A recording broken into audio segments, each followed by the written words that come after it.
할렐루야! 오늘도 생명의 말씀을 읽으며 그 말씀에 순종하며 삶으로 주님을 예배하는 복된 하루가 되기를 소망합니다. 며칠 전 본 드라마가 있는데요. 기본적으로 돈은 목숨이라는 개념이 깔려 있으며 엄청난 돈 뭉치를 보고 그 속에서 모두가 추악한 민낯을 드러냅니다. 그나마 사람 냄새 나는 주인공이 혼자 이 상황들을 극복하려고 하며 사람을 못 믿겠다는 사람에게 하는 대사입니다. 사람은 믿을만 해서 믿는 게 아니야. 안 그러면 기댈 데가 없으니까 믿는 거지. 인간에 대한 믿음과 협력이 결국은 살아가기 위해 필요한 최소한의 장치 정도로만 여기는 것이 드라마 속 세상이었고 현대사회의 인간관계에 폐부를 찌르는데요. 오늘 말씀을 준비하면서 이런 생각이 들었습니다. 말씀을 들음으로 진리를 깨닫고 내가 이 성경이란 멋진 대본을 가지고 내 인생 멋진 작품으로 만들어 보겠습니다 라고 다짐하면서도 그 진리로 서로를 살리고 사랑하고 세우는 일에 쓰지 못하고 남을 판단하고 재단하고 질책하느라 그 은혜, 평안을 온전히 누리지 못하고 있는 나를 발견합니다. 완전하지 않은 것에 목숨을 걸고 살다 보니 정작 존귀하고 고결한 것이 무엇인지 잊은 채 목적과 이유를 잃어버린 채 받은 은혜마저 뒤로 숨겨버리는 내가 가장 먼저 누려야 할 것을 못 누리고 있는 그런 저에게 그러니까 깨어있으라 하시며 권면의 말씀을 하시는 것 같았습니다. 하나님의 은혜가 없었으면 내가 얼마나 보잘것없는 사람인지 인정하고 하나님 앞에 은혜를 구해야 할 터인데요. 매일의 삶 속에서 깨어 있어야 하는 것입니다.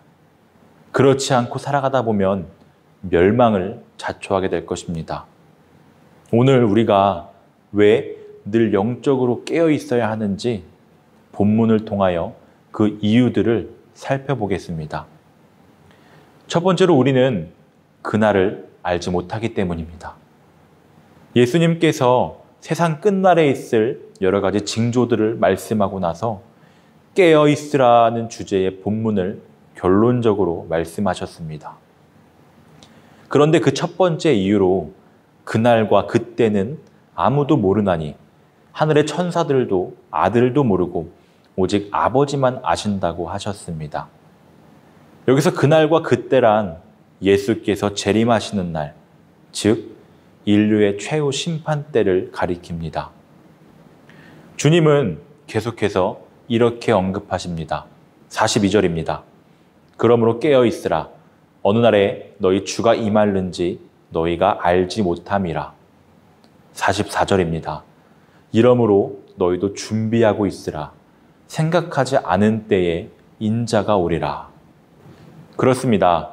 어느 날, 어느 때에 오시는지 아는 사람은 이 땅에 단 한 사람도 없습니다.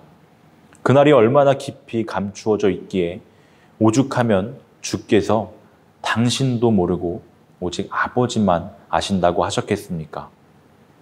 이렇듯 그날과 그때가 언제 이를지 아무도 모르기 때문에 우리는 영적으로 잠들지 않고 깨어 있어야 합니다. 또한 예수님께서는 사람들이 땅의 일에만 정신을 빼앗겨 산다고 지적하셨습니다.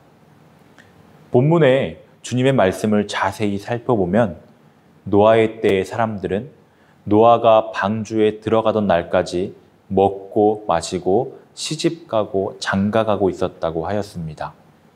즉 노아 당시의 사람들은 대홍수 심판이 임박한 순간까지 세상 향락에 취해 있었다는 말입니다. 물론 먹고 마시며 시집가고 장가가는 것은 인간 생활에 반드시 필요한 기본적 일들입니다. 그 자체가 잘못되었다고는 볼 수 없습니다. 그러나 이것 외에 다른 일에는 전혀 관심이 없었다는 데 있습니다. 즉, 심판이 있으리라는 경고에도 식욕과 성욕과 같은 이런 기본적 욕망을 충족시키는 데에만 관심이 있었으며 영적인 문제에 대해서는 전혀 관심이 없었던 것입니다. 결국 모두 멸망하고 말았던 것이죠. 오늘 이 세상은 어떠합니까? 미디어나 뉴스를 통해 보는 현실을 보면 안타까운 일들도 너무 많이 일어나죠. 그러므로 우리는 성실하게 땅의 것을 위해 일하되 땅의 것만 바라보는 것이 아닌 하나님의 백성답게 신령한 것도 바라볼 줄 알아야 합니다. 깨어 있어서 때를 준비하며 살아가는, 그래서 심판에서 구원의 은혜를 입는 복된 성도가 되어야 할 것입니다. 끝으로 우리가 깨어 있어야 할 또 하나의 이유는 충성된 종이 되어야 하기 때문입니다. 함께 읽어보겠습니다.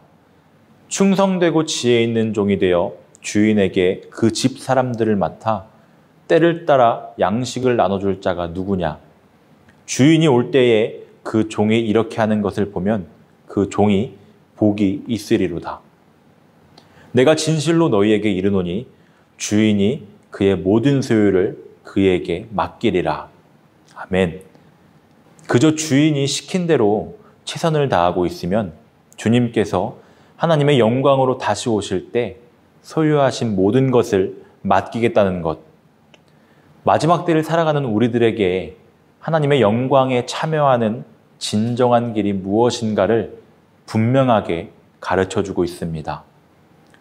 충성되고 지혜 있는 종.